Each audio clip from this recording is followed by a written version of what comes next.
비전 목회 성막기도 1단계 창조원리 설명서 6번째입니다.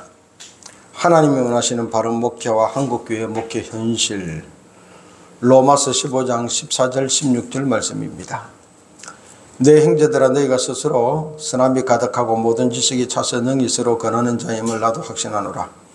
그러나 내가 너희로 다시 생각나게 하려고 하나님께 내게 주신 은혜로 말미암아 더욱 담대히 대랑 너희에게 썼노니, 이 은혜는 곧 나로 이방인을 위하여 그리스도 예수의 일꾼이 되어 하나님의 복음의 제사장 직분을 하게 하사 이방인을 제물로 드리는 것이 성령 안에서 거룩하게 되어 받으실 만하게 하려 하심이라. 아멘. 요한복음 10장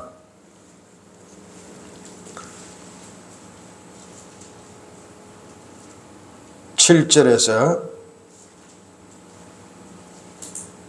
14절 15절까지.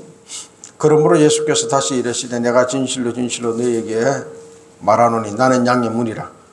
나보다 먼저 온 자는 다 절도요 강도니 양들이 듣지 아니하였느니라. 내가 문이니 누구든지 나로 말미암아 들어가면 구원을 받고 또는 들어가며 나오며 꼴을 얻으리라. 도둑이 오는 것은 도둑질하고 죽이고 멸망시키려는 것뿐이요 내가 온 것은 양으로 생명을 얻게 하고 더 풍성히 얻게 하려는 것이라. 나는 선한 목자라. 선한 목자는 양들을 위하여 목숨을 버리거니와 싹구는 목자가 아니요 양도 제 양이 아니라 이리가 오는 것을 보면 양을 버리고 달아나느니 이리가 양을 물어가고 또 해치느니라. 달아나는 것은 그가 싹구는 까닭에 양을 돌보지 아니함이나 나는 선한 목자라.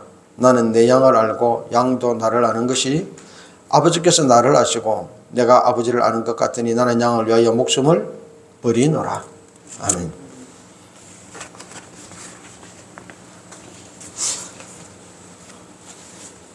주님이 우리에게 주시는, 하나님이 원하시는 바른 목회를 하려고 그러면 먼저 우리나라 목회 현실이 어떻는지 이 현실부터 알아야 되어집니다. 로마서 15장에서는 16절에 이렇게 말합니다. 이 은혜는 곧 나로 이방인을 위하여 그리스도에서 일꾼이 되어 하나님의 복음의 제사장 직분을 하게 하사 이방인을 제물로 드리는 것이 성령 안에서 거룩하게 되어 받으실 만하게 하려 함이라. 이방인을 위하여 예수의 일꾼이 되었다라고 말합니다. 할 일은 이방인을 제물로 드린다는 겁니다. 성령 안에서 거룩하게 해주고 그러면은 하나님이 받으신다는 거예요. 그리고 로마서 요한복음 10장에서는 나는 선한 목자라 그랬습니다. 우리가 목회를 주님을 본받아서 선한 목자로서 양들을 위하여 생명을 버리는 그런 목회할 때 바른 목회가 되어질 텐데, 한국교회의 목회 현실은 어떻습니까? 제사장으로서 우리가 목사가 해야 될 역할, 앞 시간에 말씀을 들었습니다. 성전 안에서 사람을 하나님께로 인도하는 겁니다. 와서 제사 드리세요. 그러면 죄 용서받고 구원받습니다. 예언자 선지자로서의 목사의 역할, 하나님을 사람에게 인도하는 겁니다. 이것이 하나님의 뜻입니다. 이것이 하나님의 명령입니다. 이리 안 살면 죽습니다. 그래서 우리가 죄 용서받고 구원받았음에 만족하지 말고 하나님이 나를 이 땅에 보낸 목적과 계획을 감당하는 사람이 되어야 됩니다. 그 일 하면서 살아갑시다. 여기까지 나갈 수 있도록 이끌어가야 됩니다. 그래서 이 사람들이 이 땅에서 빛과 소금의 역할을 하나님이 보낸 그 동네에서, 하나님이 보낸 그 직장에서, 그 동네가 시골이다 도시다 탓하지 말고 그 직장이 대기업이다 소기업이다 막노동판이다 그거 따지지 말고 하나님이 보내주신 줄 알고 그곳에서 빛과 소금의 역할을 감당해야 됩니다.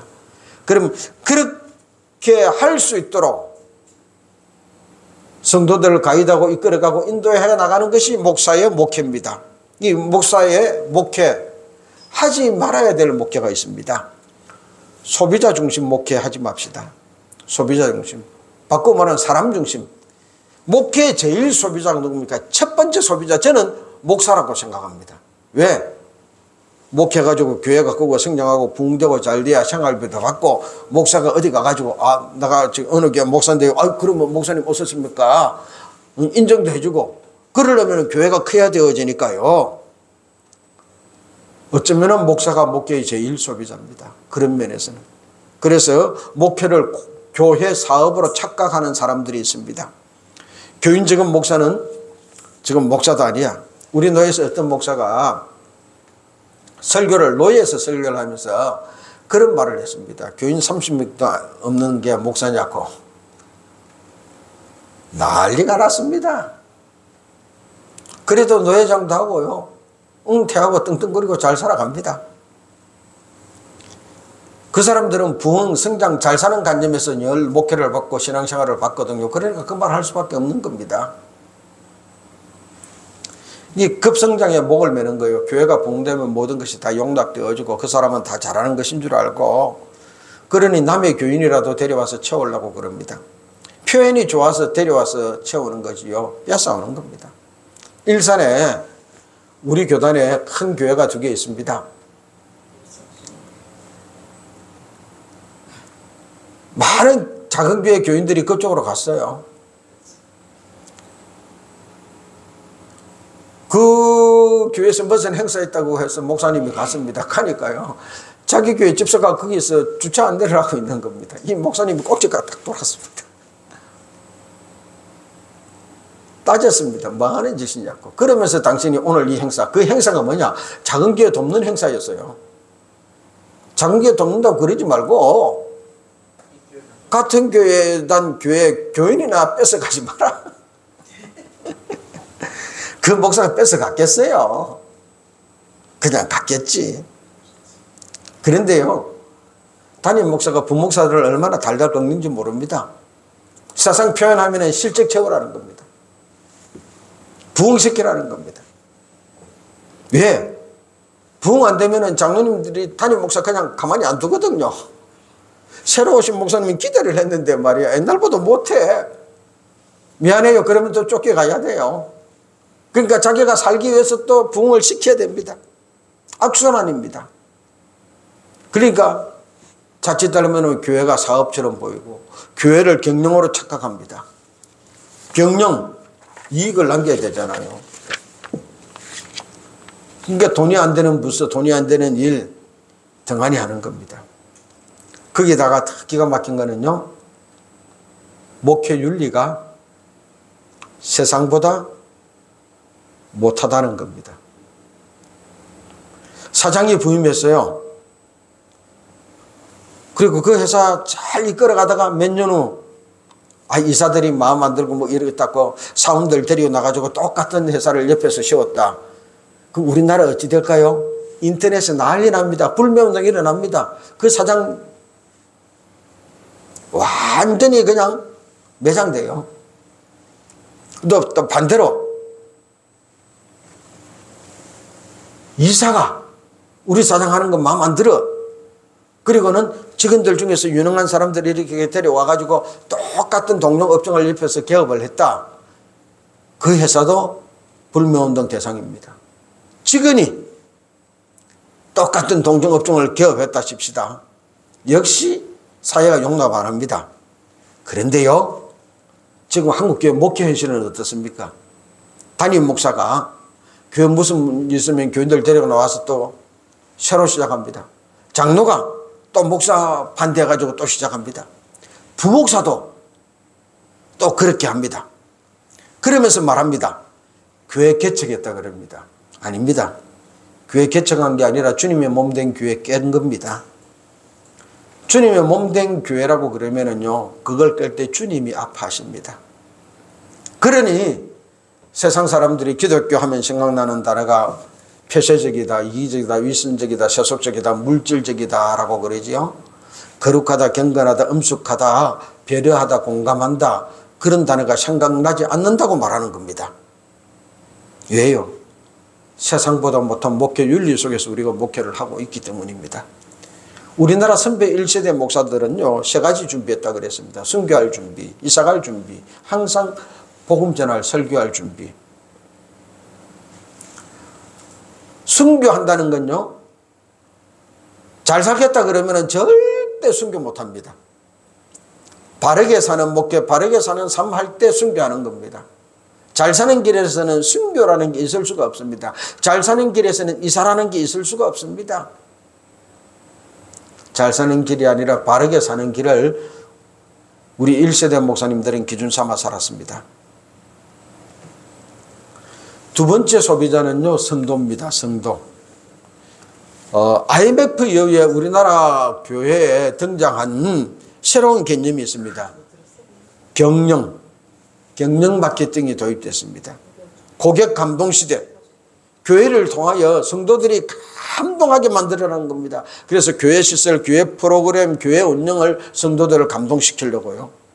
그렇게 되어지니까요, 성도들의 희생이 사라지고 성도들의 누림만 남았습니다. 성도들이 교회를 평가합니다. 교회 시설이 어떤지, 교회 프로그램이 어떤지, 교회 문화가 어떤지, 예배 시간은 어떤지, 설교는 어떤지, 우리 교회 운영은 어떻는지. 그런데 이 평가가 하나님 기준에서 평가되어지면 얼마나 좋겠습니까? 세상 기준으로 평가합니다. 자기 누림의 기준으로 평가하는 겁니다. 그래서 좋은 말로 포장해요. 이 교회는 사랑이 있다. 이 교회는 사랑이 없다. 하나님 기준으로 평가하지 않는 겁니다. 눈에 보이는 사소한 이 감동 따르다 보니요, 제 사함의, 제 용서의 감동이 사라져 버렸습니다. 죄인을 불러서 주의 사명 맡겨주신 그 은총의 감동이 사라져 버린 겁니다. 교회 속에서 누려야 될 진정한 감동이 사라져 버리고 얄팍한 누림의 감동만 남아 있습니다. 그러니 죄인이 용서받고 하나님 사명 감당하는 사람으로 변화될 수가 없습니다. 하나님 만남의 체험이 예배와 교회 생활 속에서 사라져버리고 얄팍한 누림만, 거기에 따라서 교회 건축 양식이 변화되어지는 겁니다. 제가 교회 건축에 컨설팅도 해드리고 그 예배도 드려주고 그러면서 그 건축업자들한테 신신당부했습니다. 교회의 상징성이 다른 당신들 때문에 사라졌다. 옛날 교회 하면 언덕 위에 하얀 집, 빨간 십자가, 뭐 그 생각에서 누구든지 교회 그리라 그러면 그렇게 다 그림을 그렸다. 요즘 초등학생들한테 교회 그리라 그러면 그렇게 그릴 사람 없다. 그 현대판 건물, 그것이 십자가만 떼어버리면 일반 건물하고 똑같다. 상징성이 교회 건물 속에서 사라져버리면 30년, 40년 후에는 젊은 사람들, 어린아이들이 교회를 찾지 못한다. 유초등부, 초등학교 시절에 상징으로 다가온 교회의 이 개념이 딱 자리를 잡아야 힘들고 어려울 때 그 사람들이 교회 찾아오지. 세상 건물과 똑같은데 십자가만 달려있는 그 건물, 그 사람 나이 들어서 힘들고 어려울 때 찾아오지를 않는다. 그러니 당신들이 지금 건축하는 이 교회 양식이 30년, 50년 후에 기독교인들을 3분의 1, 5분의 1로 팍 줄일 것이다. 그러니 현대시설도 중요하지만 건축에서 교회의 상징성을 놓치지 않도록 신경을 쓰라. 아무도 말 안 듣더라고요. 다음 세대가 교회에서 없어진다고 말합니다. 없어질 수밖에 없습니다. 현재 교회 운영도 그렇고 교회 건물의 상징도 그렇기 때문입니다. 문화가 사라지면은요, 지금은 눈에 안 보이는 것 같지만 30년, 50년 후에는 소멸되어져 버리고 맙니다. 교회라는 이 상징적인 문화가 이 세상에 남아있어야 되어집니다. 그래서 교회 하면 거룩하다는 단어가 생각나지 않는다는 겁니다. 그런데 가톨릭 절 하면은 거룩하대요, 엄숙하대요. 현대판 건물 속에 누가 거룩과 엄숙을 떠올리겠습니까? 건축 양식이 우리 어릴 때 봤던 그 예배당, 꼭 그런 건물 아니라도 그런 상징성을 교회가 회복하지 못한다면요, 점점 갈수록 기독교인들은 줄어들 것입니다. 그렇다면은 하나님이 원하는 우리가 어떻게 목회를 해야 바른 방향의 목회를 합니까? 제사장으로서 목사가 성전 안에서 하는 사역이요, 단 한 가지에 초점이 맞춰집니다. 이스라엘 백성들이 성막성전 찾아놓는 목적은 하나뿐입니다. 죄 용서 받는 겁니다. 그럼 제사장으로서의 목사는 성도들에게 해야 될 거는 어떤 죄인들도 교회 나와서 예배 드릴 때 제사함을 체험할 수 있도록, 죄 용서 받을 수 있도록. 그러면은 일단은 제사 드리러 와야 되어집니다. 예배 드리러 와야 되어집니다.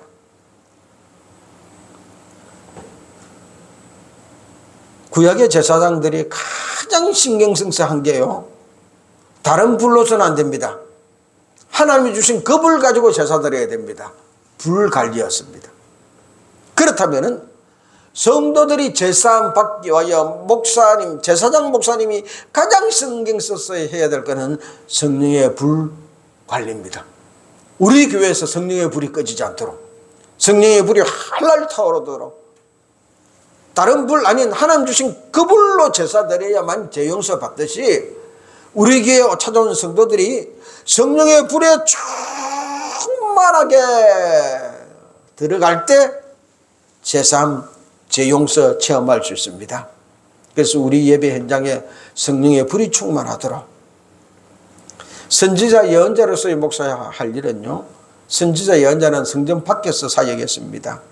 요즘 같으면은 교회 밖에서 노예 시찰에 사회에서 목사 역할입니다.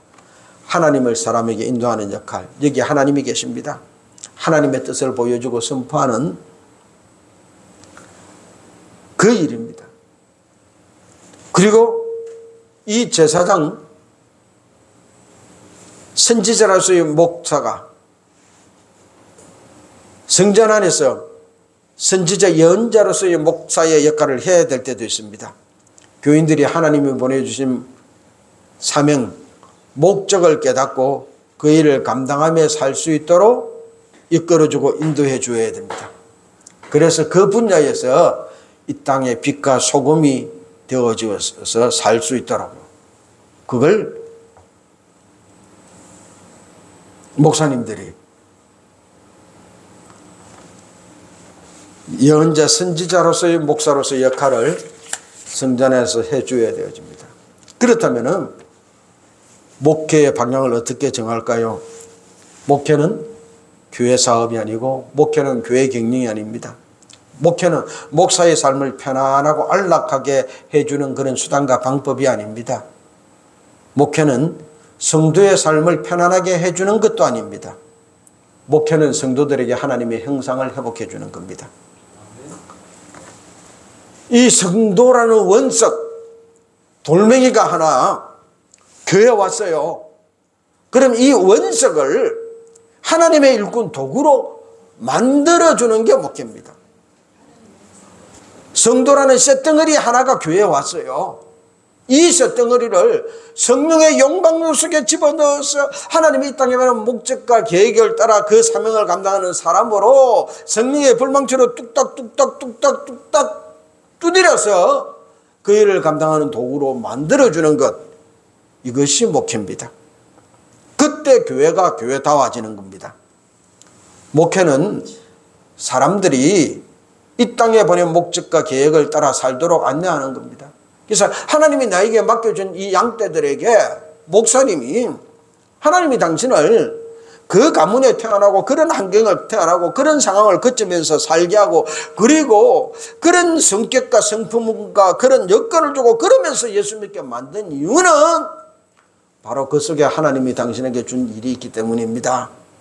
그 일을 발견하도록, 발견했으면 그 일을 감당하도록. 세상은 그 일을 감당할 때 자기 실력으로 감당하고 자기 능력으로 감당하고 자기 돈으로 감당하라고 말합니다. 그러나 하나님은 아닙니다. 네 안에서 행하는 이는 하나님이시니 내가 네 안에서 그 일을 하고 싶으니 너는 거룩하고 성결해져라. 그러면 내가 소원을 두고 네 안에서 그 일을 해볼게 하십니다. 하나님이 소원을 두고 성도들 안에 할 수 있도록, 성도들을 거룩하고 흠이 없이 되어지도록 안내하고 가이드하고 목회해야 되는 겁니다. 그때 목사와 성도가 함께 하나님의 계획이 이 땅 우리 교회에 이루어지도록 통로가 되도록 분위기, 여건 만들고 형성하고 쓰임받는 겁니다.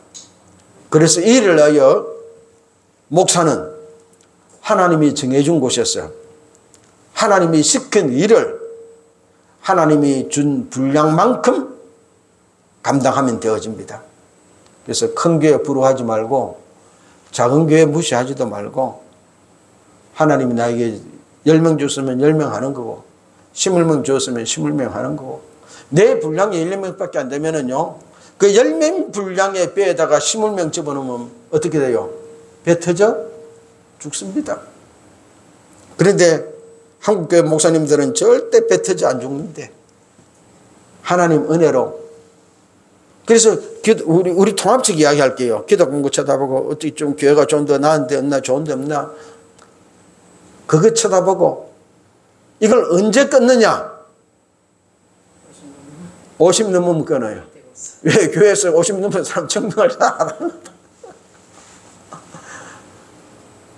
우리 동기들이 그러더라고. 기도 공부 보면 제일 먼저 뭘 보냐? 그 광고부터 본대. 나머지는 볼 게 없어. 그래서 부산에 있는 사람은 서울에 올라오는 걸 꿈꾸고 있고요. 아닙니다. 그러면 부산에 안 갔어야 되는 거예요. 근데 일단 그래도 부산 시내에서 그럴듯한 교회가 나오니까 가가지고 거기서 기반과 발판을 삼아가지고 설교 올라올 기반으로 삼는 겁니다. 그러니 시골 교회 성도들은 항상 상처 속에서 살아가는 겁니다. 잘해주지 마라. 언제 갈지 모른다. 목사가 그 소리 들어서 되겠어요? 우리 목사님은 여기서 뼈를 묻기 위하여 오신 분이다. 절대 안 간다.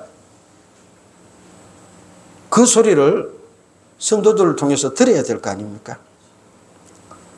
목회는 교회에 들어온 죄인, 잃어버린 자를 하나님이 이 땅에 보내는 목적과 계획을 깨닫게 해주고 그 일을 감당할 수 있도록 성령 충만하여 할 수 있도록 안내하고 가이드 해주며 이 일을 위하여 해산하는 수고를 다하는 겁니다. 그래서 첫 번째로 교회 나온 성도들을, 죄인들을 거룩하고 성결하게 해줘야 됩니다. 그러면 하나님이 마음껏 쓰실 겁니다. 거룩하고 흠이 없어. 에베소서 1장 4절 5절 말씀대로 창세전에 그리스도 안에서 우리를 택해서 우리를 사랑해서 그 앞에 거룩하고 흠이 없게 하시려고. 거룩하고 흠이 없게 해줘야 돼요. 예수님이 하신 일이 무엇입니까? 히브리서 1장 3절 말씀입니다. 이는 하나님의 영광의 강체시여 그 본체의 형상이시라 그의 능력의 말씀으로 만물을 붙드시며 죄를 정결하게 하는 일을 하시고 높은 곳에 계신 지극히 크신 이의 우편에 앉으셨느니라. 하나님의 영광의 강체시여 본체의 형상이신 예수님이 하신 일이 죄를 정결하게 하는 일입니다. 죄 없애는 일입니다. 창세전에 하나님이 택한 그 모습으로 되돌려서 하나님이 마음껏 쓸 수 있도록 그 사람에게 죄를 정결. 그래서 교회 나올 때 죄인으로 나와서 예배 드릴 때 제사함의 확정을 받고 예배 마치고는 성령 하나님의 도우심으로 한 주간 동안 하나님이 맡긴 그 일을 성령님과 동행하여 감당할 수 있도록 그렇게 인도하는 겁니다. 두 번째는 성도들에게 하나님 형상 회복시켜주는 겁니다. 죄인이 교회에 나와서 제사함의 확정을 받고 하나님의 형상 회복하지 않으면은요, 하나님이 나를 이 땅에 보내는 목적이 무엇인지, 계획이 무엇인지, 바르게 사는 것이 무엇인지 절대 관심 가지지 않습니다. 하나님 나 좀 도와주세요. 부자 되게 해주세요. 출세하게 해주세요. 잘 살게 해주세요. 그 기도만 하게 되어집니다. 이유가 무엇입니까? 하나님 형상 회복하지 않았기 때문입니다. 하나님은 사람을 하나님의 형상으로 만들었습니다. 예수님은 하나님의 형상으로 이 땅에 왔습니다. 그리고 예수님이 십자가에 못 박혀 돌아가신 이유는 우리에게 하나님의 형상을 회복시켜 주기 위하여 하나님의 형상을 에덴의 동산의 그 아담과 하와처럼 회복해야만 하나님이 생육하고 번성하고 정복하고 지배하고 다스리라고 하신 말씀대로 하나님이 나에게 준 그 영역, 그 일, 그 장소에서 그 일을 감당하며 살 수 있기 때문입니다.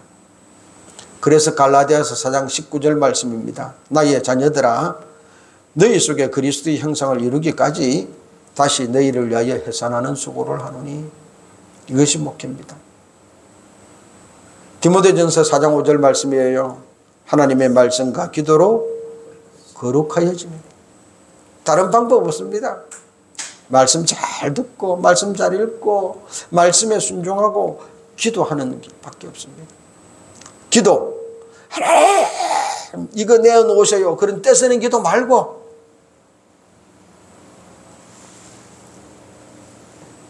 세 번째로 목회는 하나님이 이 땅에 보내신 뜻을 깨달아 사명을 알게 해주는 겁니다. 에베소서 2장 10절 말씀입니다. 우리는 그가 만드신 바로 봐라 그리스도 예수 안에서 선한 일을 위하여 지으심을 받은 자니 이 일은 하나님이 전에 예비하사 우리로 그 가운데서 행하게 하려 하십니다. 우리는 하나님이 만드신 존재입니다. 예수 안에서 선한 일을 위하여 지음받은 존재입니다. 하나님이 전에부터 예비하고 준비해서 우리를 그 가운데서 살기를 원하는 일입니다. 그러므로 지금까지는 잘 살아야 되겠다, 잘 먹어야 되겠다, 출세해야 되겠다, 성공해야 되겠다 그 사람들이 어떻게 육신적인 사건을 통하여 그리스도를 발견하고 교회에 나왔으면 교회에 와서 앉는 그 순간 목사님이 새가족 교육에서 들려주는 말씀이 교회는 기도해서 하나님 도움 받아가 부자되고 출세하고 그러는 곳이 아닙니다. 교회는 하나님이 나를 이 땅에 목적과 계획을 깨닫는 곳입니다. 지금까지 당신이 살면서 그런 어려움과 문제를 당한 이유가 무엇입니까? 하나님의 창조 원리 따라 살지 않고 아담과 하와가 시험 들었던 시험 원리 따라 살았기 때문에 사탄 마귀가 예수님을 시험하던 그 시험 원리 따라 살았기 때문에 잘 먹고 잘 살려고 빨리 되고 쉽게 되고 그러려고 했기 때문에 범죄하게 되어지고 실패와 낭망, 고통이 들어왔습니다. 그러니 그런 헛된 고생, 헛된 고통하지 말고 하나님이 주신 목적대로 계획대로 살기 위해서 고난도 함께 받는 거룩한 삶을 살아가십시다. 그 일 살아가라고 당신을 하나님이 지명하여 불렀습니다. 그래서 우리 교회에 왔습니다. 부족한 이 목사가 당신이 그 삶 살아가도록 기도하고 인도하고 가이드하겠습니다. 우리 같이 그렇게 한번 살아보십시다. 그것이 교회입니다. 그것이 예수 믿는 신앙생활입니다. 바르게 사는 삶을 새가족 교육 첫 시간부터 기회 모십받기도록 다 가르쳐줘 버리고 둘러보니 교인들도 그렇게 사는 모습, 먼저 믿은 교인들에게서 그 모습이 보여질 때 우리가 바른 삶 사는 겁니다. 이사야 43장 1절 말씀입니다. 야곱아 너를 창조하신 여호와께서 지금 말씀하시느니라. 이스라엘아 너를 지으신 이가 말씀하시느니라. 너는 두려워하지 말라. 내가 너를 구속하였고 내가 너를 지명하여 불렀나니 너는 내 것이라. 우리는 아버지 하나님의 것입니다. 그분의 계획대로 그분의 목적대로 그분이 보낸 곳이었어요. 그분이 맡긴 일을 그 일을 감당하며 살아야 됩니다. 그 자리에서 벗어나는 순간 우리는 혐오스러운 존재가 되어집니다. 네 번째로 목회는 하나님이 보내신 곳에서 사명을 가장 아름답게 완성하여 이 땅의 빛과 소금의 삶을 살도록 함께 해주는 겁니다. 히브리서 11장 1절 2절 말씀입니다. 믿음은 바라는 것들의 실상이요 보이지 않는 것들의 증거니 선진들이 이로써 증거를 얻었느니라. 하나님이 나를 부르셨다. 소명입니다. 소명. 왜 불렀어요? 이 일 하라고 불렀다. 아 이게 내가 할 일이군요. 사명입니다. 이 사명이 가장 아름답게 이루어질 미래의 모습 비전입니다. 이 비전을 바라보고 그 일이 이루어지도록 살아가는 삶, 그것이 믿음입니다. 믿음은 바라는 것들의 실상이요 보이지 않는 것들의 증거니 지금은 내 눈에 보이지 않지만 내가 그걸 보여잡고 살면은 그 일이 내 삶 속에 나타날 것입니다. 죽기 전에 아버지 나라에 가기 전에 그 모습 바라보고 사는 겁니다. 내만 그렇게 산 것이 아니라 선진들이 내 믿음의 선배들이 그렇게 살아왔습니다. 이 증거가 줄줄이 나타나는 교회 이 일을 할 수 있도록 가이드하고 이끌어가는 것 이것이 목회입니다. 마지막으로 목회는 성도들 하여금 후회 없는 인생을 살게 하는 겁니다. 후회 없는 인생. 어떤 사람이 죽으면서 유언을 남겼어요. 뭘 남길 것인지 해가지고 온 가족이 다 모였어요. 근데 딱 한마디 딱 남기고 죽었어요. 끌.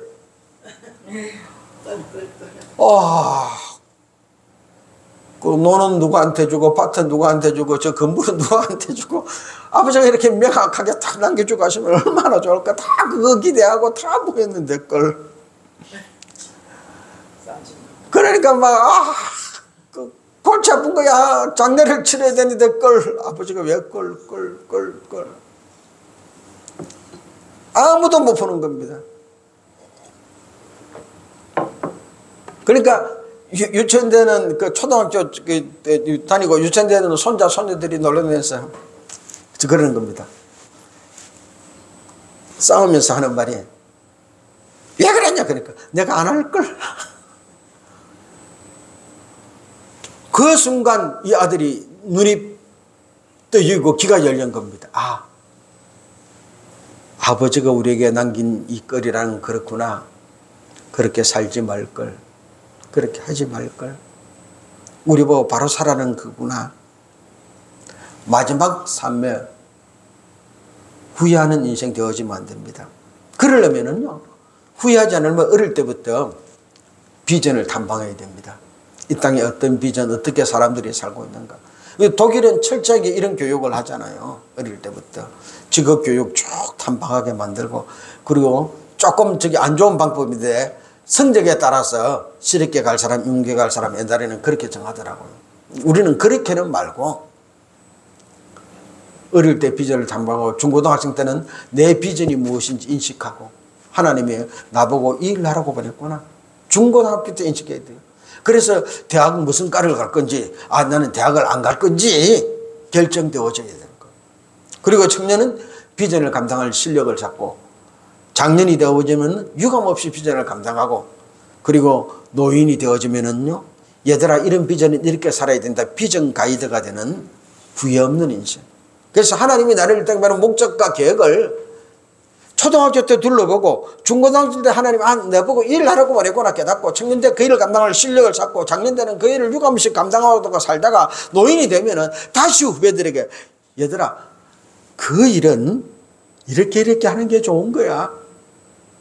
그러면서 아직 비전을 발견하지 못한 사람들에게 너 비전 감당해야 된다. 제가 파주에 가기 전에 파주를 향해서 1만 번의 기도를 했습니다. 무식한 목사지요. 집사람이 고양시에서 유치원을 할 때 파주시에 도자기 굽는 마을이 있었어요. 거기에 애들을 실어주고 도자기 굽는 시간 동안 한 2시간 동안 할 일을 해서 파주 일대를 돌아가는데 그 교화 면사무소인데 면사무소 앞에 기아집 다 쓸어가는 누가 한번 여러 번은 훅 주저앉을 것 같은 그 조그만 기아집을 갖다가 부동산을 만들어 놨더라고요. 갈 데가 없어서 심심해서 앞에 주차장에 있어서 차 주차해놓고 주차하고 그냥 있으면 안 되니까 들어갔어요. 사장님 사업 잘 되세요? 그러니까 안 돼요. 여기에 무슨 사업이 되겠어요? 그러면서 책상 위에 요만큼 두꺼운 책이 있더라고. 어떻게 왔었어요? 도자기 꿈덕해서 왔는데요. 뭐 갈 데도 없고 그러니까 여기나 보세요. 그게 파주 신도시 계획도면이었어요. 뭐 이 동네에 이런 신도시가 들어오네? 왜 나한테 보여줘요? 자기도 모르겠대. 그 책을 몇 권 안 만들었는데 자기한테 어떻게 그 책이 들어왔는데 그냥 내가 보여드리네요 그러더라고. 그리고 나서 내가 그 동네를 위해서 기도를 하는데 1층 공장 옥상에 올라가 가지고요 1만 번의 기도를 시작하는 거예요. 이 지역을 주옵소서.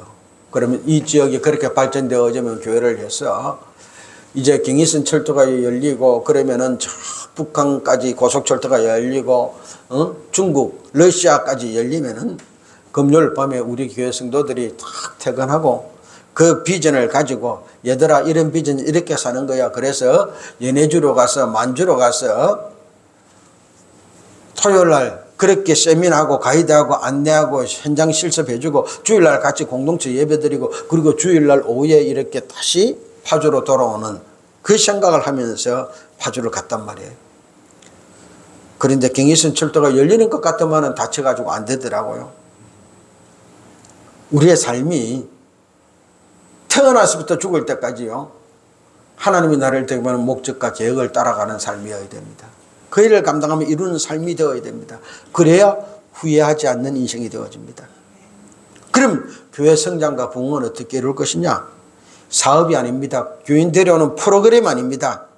성도들이 빛과 소금의 역할을 하니 그 직장에서 그 동네에서 그 모습 바라본 사람들이 아 나도 예수 믿어야 되겠다. 그리고 그 사람 따라 나오는 겁니다.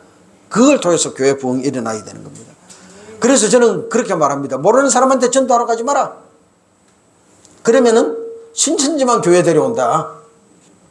차라리 내 아는 사람을 위해서 희생하고 헌신하고 빛과 소금의 역할을 하고 그 사람의 네 모습 바라보고 나와라. 내 평생에 5명만 하면은요 우리 기독교인 20%잖아. 그러니까 5명만 하면은요 100% 오바돼가 전 국민이 예수 믿게 되어집니다. 내 평생에 5명만 그렇게 하면은. 그런데 그 삶을 살려고 하지 않습니다. 더 쉽게 더 빠르게 하려고 하는 이 시대에서 빛과 소금의 삶을 살아갈 수 있도록, 그래서 후회 없는 인생이 되도록 가이드하고 안내하고 성령의 역사에서 하나님이 성도들을 쓸 수 있도록 함께 몸부림치는 그런 목회, 그런 목사 삶 다 같이 살아가십시다. 다 같이 통성으로 기도하겠습니다.